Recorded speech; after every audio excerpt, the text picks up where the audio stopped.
Tonight, the Controller of Budget, Dr. Margaret Nyakang'o, says that operations in her office have stalled due to budget shortages. Nyakang'o, who appeared before the National Assembly's Constitution Implementation Oversight Committee, says that her office has been targeted with budgetary reductions for exposing national and county governments' expenditures. Apollo Kamau reports on a day that Nyakang'o declared that the country's current budget-making process is unconstitutional. This session.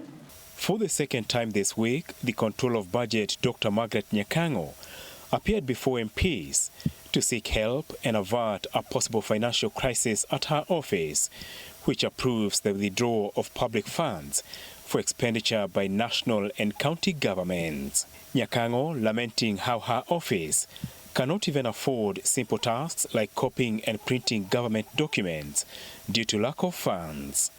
And because, you know, the work we do is not exactly popular, when there are any reductions to be made, we become the first victims.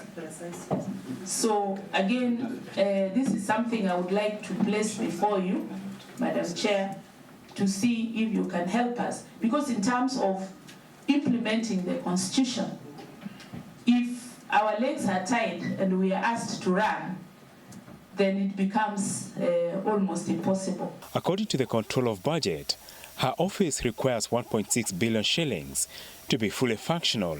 In the current financial year, the National Treasury allocated the Controller of Budget 702.2 million shillings, out of which 435 million shillings went towards salaries.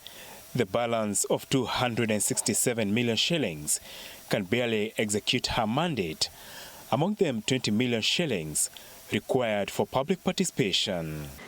It looks like you're operating on a ship that has no more oxygen left. If you cannot be able to print such documents in color for official presentation in the National Assembly, as you can see the logos are black and white. I'm not so sure whether this was intentional or it is the actual position on the ground. Yes. If this is the actual position on the ground of your office, that you cannot afford toners and cartridges to print better documents, then I think something is amiss somewhere. Nyakang'o further shocked MPs when she revealed the current budget-making process is unconstitutional due to lack of transparency in revenue estimates and expenditures, where revenues are bypassed. Nyakang'o wants the law amended to allow her office to scrutinize the revenues. Apollo Kamau, TV 47.